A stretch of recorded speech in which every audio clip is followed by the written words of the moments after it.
LWL is an acronym for Living, Working, Loving, Hartford and its Knowledge Corridor region. The Knowledge Corridor region is the 20th largest market in the United States with over 2.77 million people. It's also known as Metro Hartford, Springfield, New Haven. And we're finally coming together as of June 16 when we launched our commuter rail system known as the Hartford line. So it's bringing us together. We've always been brought together by Interstate 91, and we have a common workforce and other cultural aspects. But we're finally coming together with a commuter rail line, and we're excited about it. And I'm hearing that the rail line is being well received. Passenger volumes up. Expert, yes. Lyle Ray in the front. At a $500,000 person a year level right now. 500,000 person a year level? Right now. I thought we were going to hit that for another year or two. I know. We're already there. Wow. No. That's the estimate. That's the estimate. That's the estimate on an annualized basis, right? Yeah, we get it. Yeah, I know. A couple of years out, we're projecting 750,000 people riding it. They were at 350,000 for Amtrak, and now we're going to expand that up to about 750,000 a year in the next couple of years.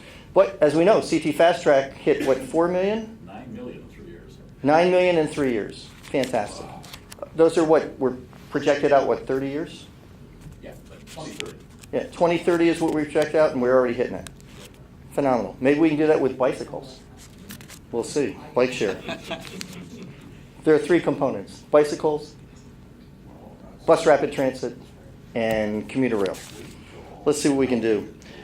So other members of the steering committee, Yunil Tiron, who's here in the front, the second row. She's executive director of Center for Latino Progress, which also has a bicycle component. We have Jim Boucher, executive with Capital Workforce Partners, who's doing the Workforce Development Board for the Hartford region. Jennifer Cassidy, Business for Downtown Hartford. She's executive director of that. Jeff Stewart's not here tonight, I believe. He's with Connecticut Department of Transportation. He's also an advocate for Brainerd Airport, the nation's oldest municipal airport. Who else am I missing? Oh, Tom Swar, Dr. Tom Swar, who just finished teaching at the graduate level at Yale. Among other institutions, but he's now just retired, so we still think he's a great guy. And he teaches us a lot anyways. So that's that. Another thing is LWL Hartford, we're an organization that's really not an organization. We're just a figment of your imagination. I think Jim and Jennifer really started this thing about 6 years ago, and nonstop, every month, last Wednesday of the month, January through October, and during the months of November, December, because of holidays, we move it up about a month. But last Wednesday of the month, 90-minute program from 5:30 to 7. We have a guest speaker, such as the one gentleman to my right. And they're addressing topics of interest to the region, the Knowledge Corridor region, the city of Hartford, with respect to the economy, with respect to the cultural assets, and how we can make this a better community for the people who reside here, and how we can attract the future workforce, attract and retain and grow the future workforce to meet our needs of this region. So, a couple of things. I'd like to thank Hartford Public Access TV. Zachary's here tonight. Gil Martinez, the executive director. They are taping this program for future rebroadcasts, so more people than those who are here in this Theater 4 at Spotlight Theaters. We'd like to thank them for doing this taping. And it'll be on the air. If you go to HPA-TV.org, I believe it is. Yes, he's accepting that. You can see that in the next couple of days. It's usually just a few days out, and then you can see a rebroadcast of this wonderful program. Also, we'd like to thank Trina Gallo, who's the general manager of Spotlight Theaters here in downtown Hartford, which is a bistro with a restaurant, bar, bistro, as well as theaters for late-run movies. I'd like to thank her and Tyler Pulsifer for allowing us to use their wonderful facility, including IT services. And also Tony Chiralis of Transport Hartford, which is part of Center for Latino Progress.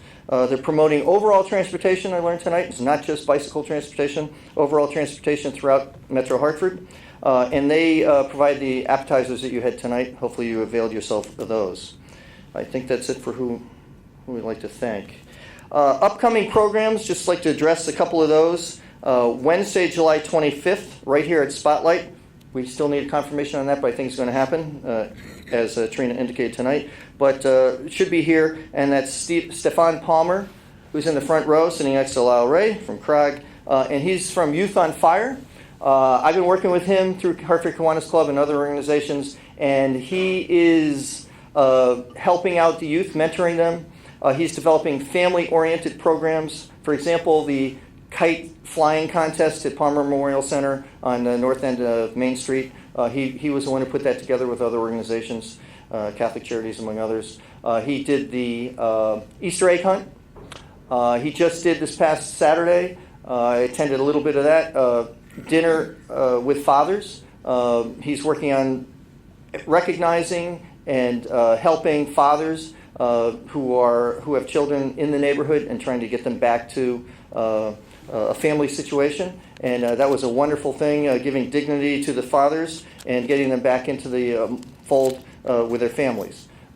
So he's been working on that a lot and mentoring kids who've been through family members. Sometimes they've been incarcerated. Sometimes there's been abuse, physical or other abuse, and he's been mentoring a lot of those kids and family members and helping out in that regard. So he is giving back to the community, and he's going to talk about Youth on Fire. And I think you can probably talk about some of your collaborations with other organizations, because I know Hartford Kiwanis Club has been involved with you, Salvation Army, Catholic Charities, among many others. Urban League we're getting involved with, including some job training, trying to get together with Capital Workforce Partners, among other groups. So that's next month on last Wednesday, as always, in January through October, but Wednesday, July 25th, right here at Spotlight Theaters, with Stefan Palmer of Youth on Fire. Then Wednesday, August 29th, Hartford Sports Group. I'm not actually sure who the speaker will be, but someone representing Hartford Sports Group. They're the group that's bringing professional soccer to the renovated, rebuilt Dillon Stadium in the southerly end of Hartford. And it's a great facility right in the middle of, is it Colt Park? Coltsville. It is in Colt Park. It is in Colt Park. So, and I remember going there for concerts with the Beach Boys and the Kinks and stuff like that many years ago. Yeah. And it was fun. It was a lot of fun. Yeah, way too much fun. We won't get into the details. Okay, so also on September 26th, the month after we're having Hartford Sports Group, we're going to have Yolande Spears from Bushnell. She's going to talk about the Hartford Performs program. I think that's all set, as I understand it. And then in October or some other future month, we're hopeful to be able to visit Hartford Hospital's fantastic new Bone and Joint Institute.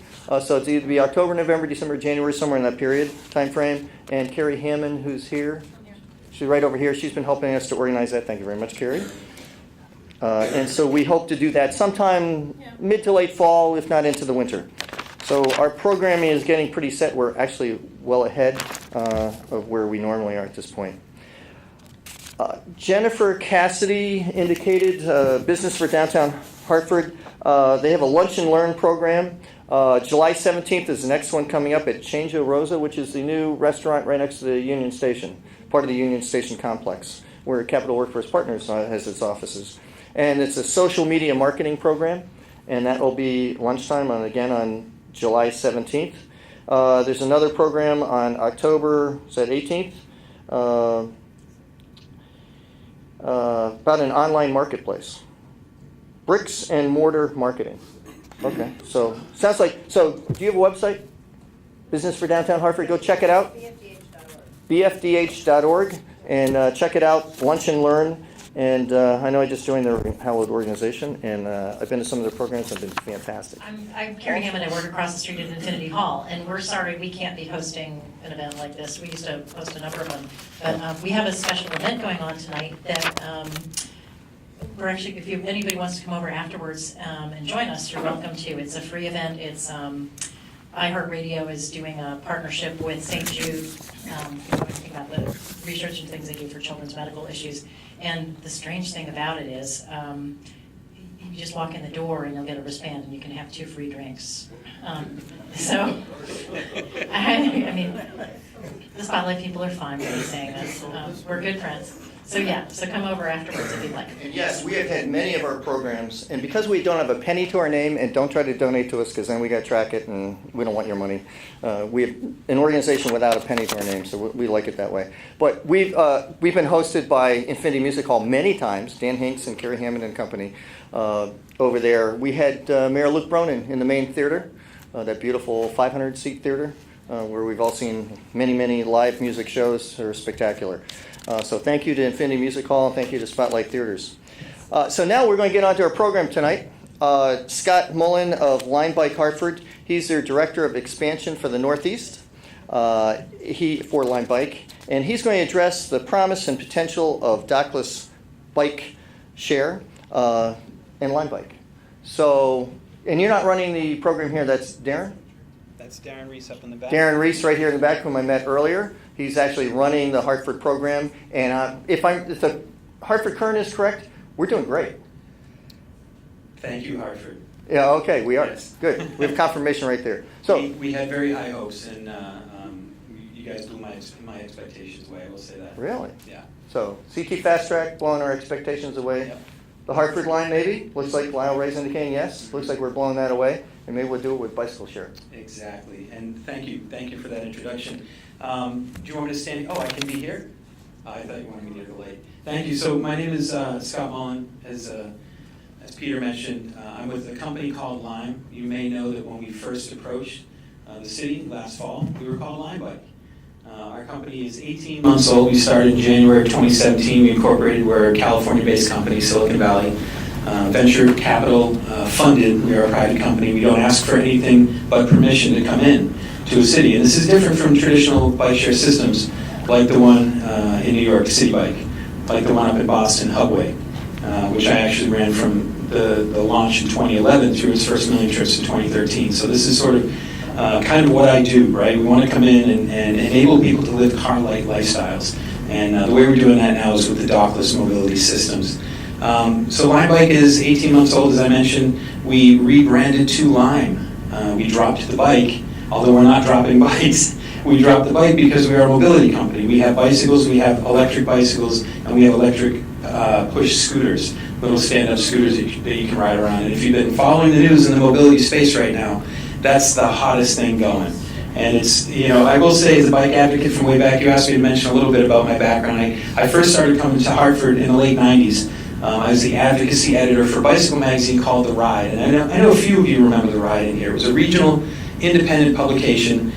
Read here, we were very, very hungry and poor, but long on passion and making a real big difference. We covered Maine to DC. My beat was not Lance Armstrong, who was winning tours at the time. My beat was the Transportation Equity Act for the 21st century and safe routes to school and figuring out how do we use the bicycle as transportation. We need this, our cities need this for safety, for air quality, for congestion, sprawl issues, all of that. We knew that the bicycle is a magic bullet for cities.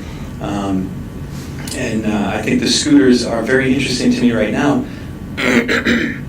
They were a little confusing, I have to say, about 4 or 5 months ago when we started talking about rolling these things out. Scooters, what the hell are scooters and what are they going to do? We're seeing that these, in the 10 markets that we operate scooters in, are being ridden 7 times as much as our pedal bicycles are being ridden. And there is no political baggage with a scooter. It's fun, it's new, and people are riding it. And what we're finding is in a mixed use fleet, ridership on all of our vehicles goes up, and it's just getting people to think a little bit differently about how they get around. Maybe it's a scooter one trip in the morning, maybe it's a bike in the afternoon. So mobility is really hot space. I'm just thrilled to have bikes here in Hartford. I first came down last autumn when there was a sort of half-day conference, a roundtable convened, I think at the end of September, talking about how do we bring bike share to Hartford. And this is something that has taken a long time to come here, because the traditional model of bike share is municipally funded, typically with federal dollars. CMAQ funding was the way it was done in most cities like Boston. Matching local grants and sponsorship, and it's this sort of public-private thing, and it's a real pain in the ass. I mean, I have to say, it was a real pain in the ass to get Hubway off the ground. Once we did, it was just sort of confusing for municipal. Behind the scenes, it was kind of a mess, but it's seamless to the end user. But very, very expensive, talking millions of dollars. And the limitations of the traditional dock-based system are it's like a bus. You have to walk to the bus to get on it, and you can only get off it where there's another bus stop. So the footprint is typically in downtown, near schools, close to central business districts. And the bikes never get out in the neighborhoods because the ridership numbers aren't there, and you have to sort of get out towards it. You can't get out ahead of your supply lines. You can't put a station in the middle of nowhere. It has to be within 400 yards of another station to have that density for this to actually work. That's the traditional model. We're a private company. The bicycles, and you'll see them, they're all around. All the technologies on the bike, you simply secure the bike to itself, disable the rear wheel, and it's GPS tracked. So we can be everywhere without the docking infrastructure. Traditional dock-based station of 19 docking points and 10 bikes is $50,000. And when I was running Hubway, I never heard any complaints except for, you're not in my neighborhood, why not? And it's because we don't have millions of dollars, or the city doesn't have millions of dollars to then get this out to where it needs to go. So lighter, better, faster, cheaper, all of the tech now can fit on a bicycle, which we designed ourselves, produced ourselves, and they cost me about $350 each. Okay, there's incredible flexibility there. And that's the reason we can keep the cost per trip so low. It's $1 for 30 minutes, it's another $1 for 30 minutes after that, another $1 for 30 minutes. There's no sliding scale like with a traditional system. And it really is, this isn't just an iteration of the model, this is blowing the model out of the water. And what we saw in Seattle, which closed their municipally funded dock-based system in March of 2017, it was called Pronto. The exact same equipment as Hubway, as City Bike, and it just wasn't really being used. And it was in all the places I just talked about, downtown, in the sort of more affluent district, and then up by the University of Washington. And it had about 500 bikes and 50 stations. And it was being ridden, but not that much, not enough to sustain operational costs. So Scott Kubley, who was the SDOT director at the time, he said, you know what, shut it down. But what he didn't say was, bikes don't work in Seattle. He said, what's this new dockless thing that's coming over from Asia that we're seeing all about online? Let's try it out. And he and his team wrote dockless bike share regulations and said, okay, here are the marks you need to hit in terms of parking and ADA access and compliance, in terms of maintenance and safety and insurance and all the things that cities care about. And then he said, go ahead, test it out. And he issued 3 permits. One to us, one to a Chinese company called OFO, and one to another US company called Spin. And he said, you can each have 500 bikes starting on July 1. Huge risk. Huge, I mean, what a bold move, which a year later doesn't seem that bold because now they have 10,000 bikes and everybody's happy and they're all being ridden. It's really, it was a great chance to take. They tripled the number of bikes they had in their city. And if you look at the map of Seattle, it's a huge city, you know, right there in Puget Sound. And the original footprint was about this tiny little couple of inch section in the middle of something that big. And within even our bikes alone that we were tracking the GPS on, within 3 or 4 days had penetrated the entire footprint of the city of Seattle. Now obviously, there's probably only one over here and one 5 blocks over there, because 500 bikes does not fill. When we were seeing it in Hartford, we had 300 and we couldn't find them, right? They were everywhere, they weren't downtown, they all went out into the neighborhoods and they were being used out in the neighborhoods. So that's why we added an extra 100 bikes. We'll get to that in a minute, but it really was this sort of aha moment.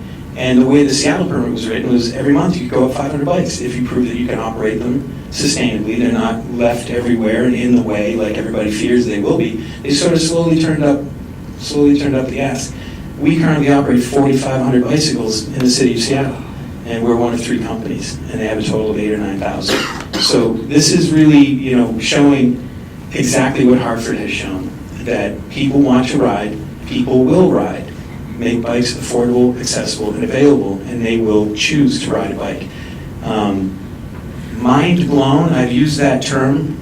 I used it about the transit enhancements you've had here. I used it with a reporter from the Current yesterday. It's mind blowing to think that we dropped 300 bikes here 3 weeks ago tomorrow, and within 16 days had more than 10,000 trips in the city of Hartford. I mean, this is something that you really should give yourselves a round of applause about, because it's going straight up. And we're seeing this in city after city after city. The traditional arguments or you know, fears of well, the bikes are going to be left everywhere and in the way, and people are going to be tripping all over them, or what's going to happen, the sky's going to fall. The sky isn't going to fall. And we're trying to get people to think a little bit differently about how they get around their city. And to have this welcome reception from Hartford riders is really, it's been impressive. And I can tell you that, the home office in San Mateo was absolutely, well, you were right about Hartford. And part of it, so the event that we had, and I tend to run all over the map. We will do Q&A later, so remember what you, any questions you might have. But I came down for the conference last fall, and I just sat in that room, and I've always had a soft spot in my heart for Hartford, again, coming down here, and Georgette Gable, if anybody remembers her, when she was running the CBC. Can you? Okay. Tony knows. And it was just clear to me, the city has great bones. I just never understood why we would race on a Saturday night and there'd be nobody. Downtown was completely empty. These beautiful, beautiful buildings and all these amazing parks. We just had sort of the run of it. Really amazing. So when I came back down for this conference and saw that all the stakeholders were in the room, there was government, there were the property owners, there were the schools, everybody was like, we want this, how do we get this?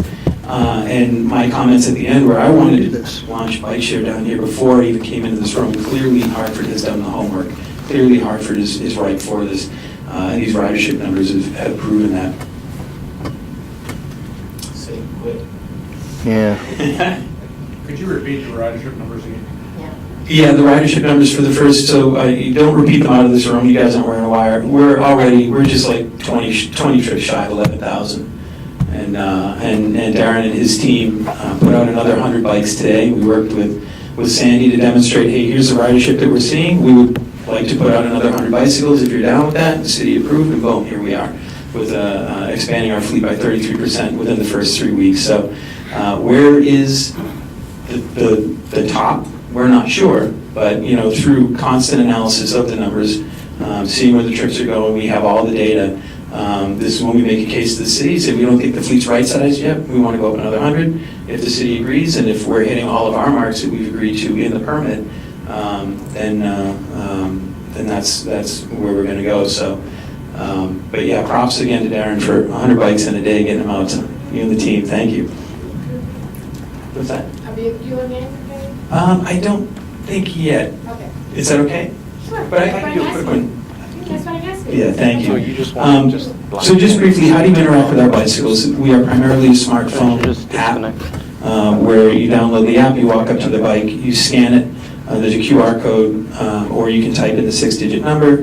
You have an account with us, the bicycle will unlock for you. Click the unlock button. You ride it where you're going. It's 30 minutes for $1. It's another $1 for any time over that 30 minutes and so on. You get to where you're going, you park it responsibly, which means don't block the sidewalk. You typically put it in, the furniture zone of a sidewalk that's wide enough, or put it adjacent to a bike rack. We don't want you to put it on a bike rack because that's for a personal bike, but that typically is where these things sort of end up migrating to. What's the furniture zone? You're a nerd. We'll talk about mode shift and bollards and all that sort of stuff. I actually, to the reporter yesterday, I was going through my whole spiel, and I was like, wait, do you know what mode shift is? She's like, no. Okay, well, here's what mode shift is. Here's what a bollard is. So essentially, that's where your commitment to this bicycle ends. You lock it down. It makes a noise that tells you, hey, the meter stops running. Your app tells you how many calories you burned, the exact route that you took, and it tracks all your trips. And we share that data, anonymized and scrubbed, of course, with the cities, so they know this can help empower their planning to know where people are riding the bicycles right now, and more importantly, in some cases where people are avoiding riding their bicycles. There may be a pain point that we didn't know about, and this sort of heat map routing that we offer really informs the planning process. Our goal in coming here is not to make a buck with a bike. Right? I'm not watching my P&L right now and worried about, are we hitting our marks? What are our ops costs, this and that? We're here to help cities make a 5-year jump in mode shift in one summer, if that's possible. We want to be a catalyst. We want cities to embrace what we're doing and be absolutely opportunistic about how they can use our bicycles and our desire to operate fleets here to then blow this thing wide open. And we can't exist within a vacuum. Again, I don't need any money from the cities, but I do need buy-in. And we are always pressuring cities to help us with pilot infrastructure. Most cities, we're launching a 15 city and town group in Metro Boston right now. And we're launching, is it Watertown tomorrow, Arlington on Friday, and Belmont on Saturday. And these are 3 more of this 15 that we're doing. And we're pushing them all. This is a regional effort to the Metropolitan Area Planning Council. And MAPC wrote a bike plan for every town in this group in 2013. And a lot of that infrastructure is not yet built. And what we're saying is, let's do it in a pilot capacity. Pilots are easy politically to get done. All they take is paint and bollards or some cones from the DPW yard. But we're pushing and saying every weekend this summer, there should be a pilot of a street diet or closure or whatever that's part of the network, and let's build it now, and let's check the ridership on Monday morning, because again, we have all the data. We're collecting it. These bicycles are rolling computers, so we can measure impact in that way. And that's, again, part of the value proposition of coming in. I will say it's been a little difficult in some communities as we get sort of further out from the urban core as part of this 15 municipality group up in Metro Boston. It's, last year bike share would have cost them $1.4 million. This year they're like, well, I've got options. What are you going to give me to come here and operate in my town? It's like, that's not how it works. Like, this is something that you would have paid for last year. You can't be charging me $20 a bike to come in. Again, this isn't a concession. And I will say we haven't launched in that city yet because it's the wrong feel. We want to come in as a partner. We're taking a lot of risk, and we want to come in as a partner to help make that jump. And we don't exist in a vacuum. And the things that are happening in and around Hartford with Fast Track and with this new Hartford line, Springfield, Hartford, New Haven, I mean, that's a chance right there. And we've had initial conversations with those folks across marketing. Let's keep cars out of Hartford. Let's get them in on the train. When they're here in the train, let's get them on a bike to where they're going. And that's the sort of stuff that has real impact on the streets, whether or not you choose to ride a bike or not. If there's 100 or 1,000 less cars in Hartford on any given day, that's a really good thing. And so let's measure that.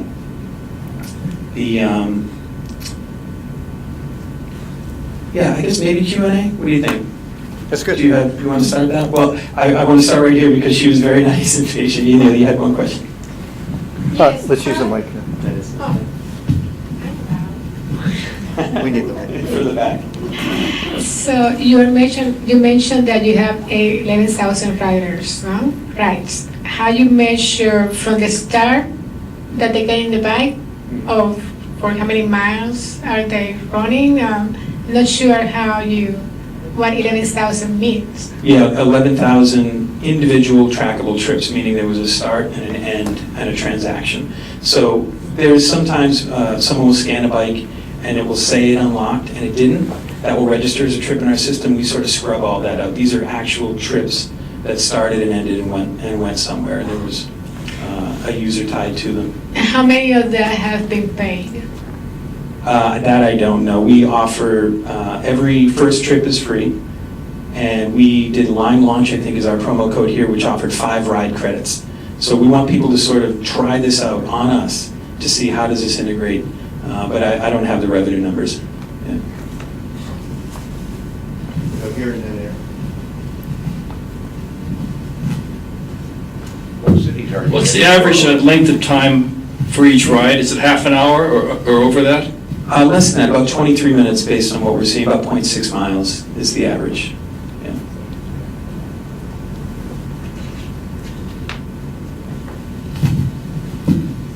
I want to know about the scooters. I Well, love scooters. Yeah, I have one outside in the car. I didn't want to bring it in because, again, we're not operating scooters here and that they're not part of the mix just yet, but. When will they be? And we haven't even had the conversation just because bikes are so new and we want to make sure that we get that. I can't tell you how many people Yeah. were excited and discussed, commented, Yeah. the excitement about scooters. It's They're great to 6 hear. years old all over again. Who can beat that? I agree. And I will say, in terms Electric? It's an electric kick scooter, yeah. And I will say that the scooter doesn't have any political baggage, right? You think a cyclist asks for something, there's 40 years of history of bikes versus cars. Scooters, it seems to me that they could be the Trojan horse that gets the safe infrastructure that cities kind of want to build, but politically maybe they can't. right? I'm not sure, I'm spitballing here, but we're seeing this in a lot of different cities, that scooters are just being ridden just exponentially more than the bicycles. The bikes are being ridden, but the scooters are just fun. They could have a huge impact. I've been saying all last year and into the spring, 2018 is going to be the year of the bicycle in the United States. I think scooter might trump it a little bit. Pardon the word. To point of scooters, my daughter goes to college up in Massachusetts, Yeah. and she's 20 years old, and this year she said, I need a scooter. And, you're not 12 years old anymore, I told her. I said, what do you need one for? She goes, I take it to get around the classroom. So at this college, they tend to use them a lot, going around the classrooms, which is kind of interesting. And it's just a push, regular razor, Yeah. kick with your foot scooter. So it's interesting to see those come back. Have you guys looked at colleges at all? Yeah, we have. We're looking everywhere. The problem is actually a happy one. It's a problem of too much success. Our projections, we did not expect, so I mentioned the rebranding that we did about 2 months ago from LimeBike to just Lime, because again, we're a platform. The bottom of the pyramid is bicycle. Next up is a powered electric pedal assist bicycle, and then scooters are the next part of the pyramid, and we're working on 1 to 2 more vehicles, small electric vehicles that we're going to be putting in the mix. We didn't expect it to be this quick. And 2 follow-ups on that. When you return the bike, you're done with it, you're driven for a half hour or whatever. Yeah. Now you return it, so do you check back out of that bike with the application? All you do Yeah. is just simply lock it down, and it recognizes that it's locked, and you'll see on your app that your trip has ended. Okay. And how do you keep from bikes being stolen? I guess is probably a main concern. And has that happened yet in Hartford? It's so funny. It reflexively should be a main concern. It's just not. We're seeing maybe 1% across the country is our average attrition, meaning some drunk frat boy threw it in the river. It happens, and every good bike share operation has a grappling hook. It just is what it is. But is it systemic? Is it something that we're seeing as a problem? It's just not. It's funny. We did a pilot in Malden last fall, and the neighboring town high school kid took one of our bikes. It was in his backyard, and he took a GPS. That's what these things are. So we went and knocked on his door, and we said, "Hey, we're looking for the LimeBike." And he's like, "What LimeBike?" And we just hit the button on the app, and it's like beep, beep, beep, makes the noise in the back. And he's like, "Oh, that bike." But we're not going to bust his chops. You just say, tell all your friends you stole a GPS, and don't take these things. This is transportation, and I think some people do want to take them on private property, and I can't leave this in the middle of the sidewalk in my neighborhood. And we coach that, we recognize it, we coach that and say it's okay. And this really is, this is sort of, it's more of a cultural thing than an operational thing, really. We just got to get people's mindset to think oh, it's just normal. It's like parking a car on the curb. We're just parking the bike and I'm leaving it. So I do want to make one actual point about Lime Access. We teased this earlier. I mentioned it's a smartphone interface, and this is how people typically access our vehicles. But not everybody has a smartphone, and in some cases not everybody has a bank account or is comfortable sharing a credit card to an online platform like that, or may have a smartphone and not a data plan, so can't access out on the street. So we built a program called Lime Access, which for existing beneficiaries of government assistance programs, SNAP, WIC, EBT, that sort of stuff, and others, they can apply to this program, and for $5 we will give $100 in trip credits. It's 130-minute or less trips, and they can pay in cash. We have signed an agreement with the Pay Near Me network, which uses CVS's, Dollar General's, 7-Elevens. I think there's maybe 17 or 18 locations within the city of Hartford that are part of this network where you can pay your light bill or you can top off your LimeBike account. $5 in cash, you get 100 trip credits on the back end. And you simply call from your phone. SMS is enough. You can call or text from your phone, and we'll unlock the bicycle remotely for you. So that has been traditionally one of the hurdles of bike share, is that we, with the dock-based system, we're never, Hubway, which has just been rebranded to Blue Bikes up in Boston, it's 7 years old now. It's still not in Mattapan. It's still 2 miles from Mattapan, which is a historically disenfranchised and underserved part of the city. And that's 7 years, way too long. We couldn't get there back when we had launched it. We were probably 7 miles from there. And it's just 7 years and it's still a couple of miles away. We're able to bring bicycles now. We're able to make them affordable. We're able to make them available. But we have to make them accessible as well. And that's what the Lime Access program is doing. We launched it in the Bay Area a couple months ago. And we're bringing it to Hartford, working with Youth Service Corps, Center for Latino Progress to figure out the ground game of interns, of people that can get out and do the education and do this outreach. Because this is not a successful program if it's just for people who, this is a new option for people who already have a bunch of options. And one pattern that emerged with the Malden pilot last fall, we were seeing some bikes go from Malden deep into Chelsea, into this heavily industrial area. I don't even like to drive my car down there, the roads are so bad. But there's a lot of fruit and vegetable distribution centers that supply a lot of the supermarkets in the area. And these bikes were going in at midnight and they were coming back at 7:30 in the morning. And how else are you going to get there? There is no public transit that goes to this area. So Revere is a city north of Boston that is seeing bikes go from there down into the airport. Same for these overnight shifts and then coming back out in the morning. So when you think about these as transportation, it's really kind of mind-blowing the reach that it can have, and that's really what we want to do. The whole equity piece was important, and you know, we wanted to bake it in from the very start. We chose a warehouse that's just by the Glenwood stop on the fast track. We could have gotten one for probably half price if we went out by the airport. But then you're essentially condemning your employees to have a car or to pay for a cab to get there because there wasn't a bus that went to this particular warehouse. And when we started to think about it, we were like, we need people to be able to get here from multiple modes. Maybe they can ride a bike to this warehouse, right? Like that sort of stuff. So we were trying to think tip to tail, and I'm sure we missed some marks, but we were trying to think holistically about how do we actually do this.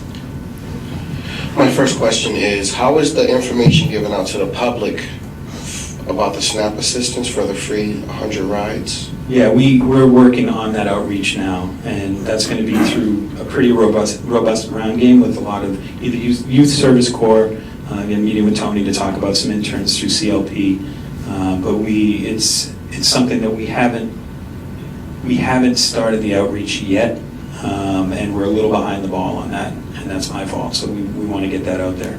And the second question, will the bikes be positioned more in the school zones when school starts back up in September? Because there's a lot of Hartford students that walk because they're not in the 2-mile radius to catch a bus. Yeah. You have to be 16 to ride our bicycles, so we don't want to position it at grammar schools, but high schools is something that our bikes end up there anyway, very quickly in all the markets that we serve. But yeah. Okay, we're going to go around here and then back to the upper corner. What happens in the winter when there's snow on the ground? Yeah, good question. I mean, this is a Northeast market, and it took a lot of explaining to my CEO why we may not be able to operate in the winter. And he was asking me, it's April, how come your bikes aren't back? Like, how come you haven't launched your bikes in Boston yet? You got the green light.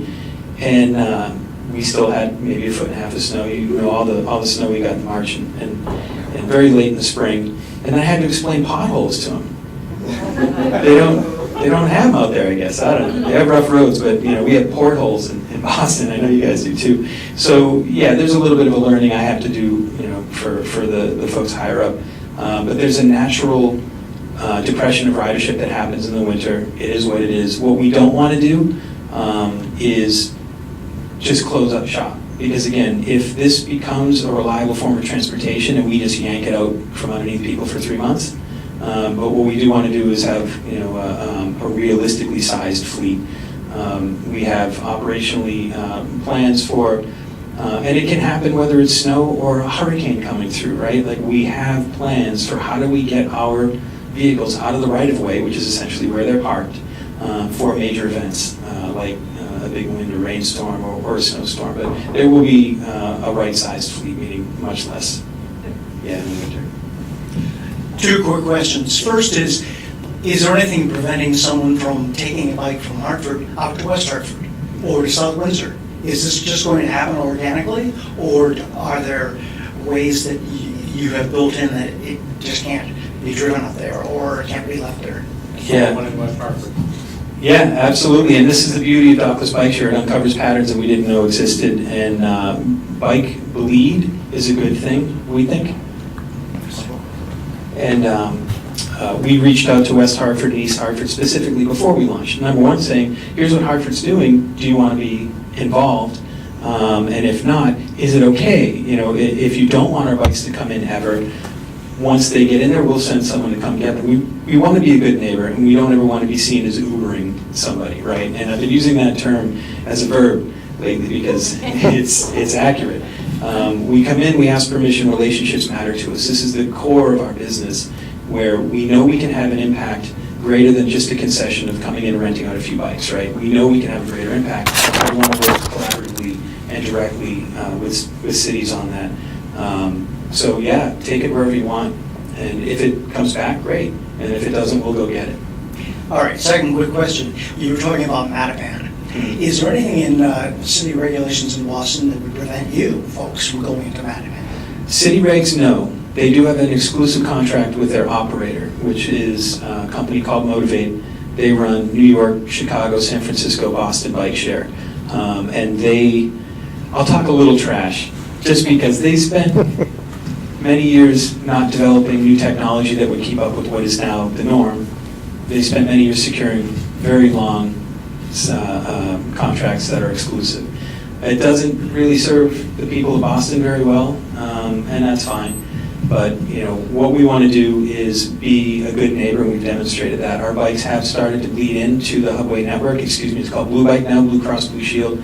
Gave a boatload of money to continue the operation of the system, and that matters, and we certainly don't want to cheapen that either. But we can't build walls at the border. We can't build walls and tell people you can't ride. You have to get off your bike here and then rent one from them. It's not practical. So we're trying to figure out what that coexistence looks like in a way that's respectful, and again, gets the non-motorized share higher, which is what we're all trying to do. But we don't want them to get sued. That's not a good thing for anybody. Here. Two questions. First, I was recently in Charlotte and did see the scooters in action. Yeah. And mostly young people, which is what I saw. And interesting was locations like hubs and whatnot, where they designated spot to park your scooter. Hot spots, yeah. Yeah. So that's very interesting. So two questions. Number one, and I'll ask them at the same time, and you can just respond to both. Strategy around how, long-term strategy around how Lime is going to look at helping those that are less mobile become more mobile with different types of transportation that are more similar to bicycles and scooters. Okay. And the second question is a little bit different. How this sharing of data can potentially help people like the police potentially correlate that information with their own crime-fighting data to understand what's going on at different hotspots throughout cities, etc. I'll start with the second one first. I will say that as a rule, we don't share any data with law enforcement, data on our riders without subpoena, just as a rule. But we can think about our bicycles. It was sort of mind-blowing when I talked to Seattle. I went out there after I joined the team at the end of last summer, and they were the largest system that we were operating. I wanted to see what does the ground operations look like. I want to meet with the city. What were you thinking when you wrote these regulations? You know, how do we even improve on them even more? And they were asking us, saying, "Hey, what else can you put on these bikes? Because you got 1,500. I think we had 2,000 bikes at the time at the end of September. Can you put seismic sensors on these things?" And if you think about that, like a rolling seismic network that isn't static, because these things, we're talking millions of dollars to set up 3,000 points around the city that are static, why not have them be dynamic? And it's, we can do air quality, we can do noise levels, all that sort of stuff. So thinking about these not just as a way to get around, but as a different way to collect data in real time all over the place.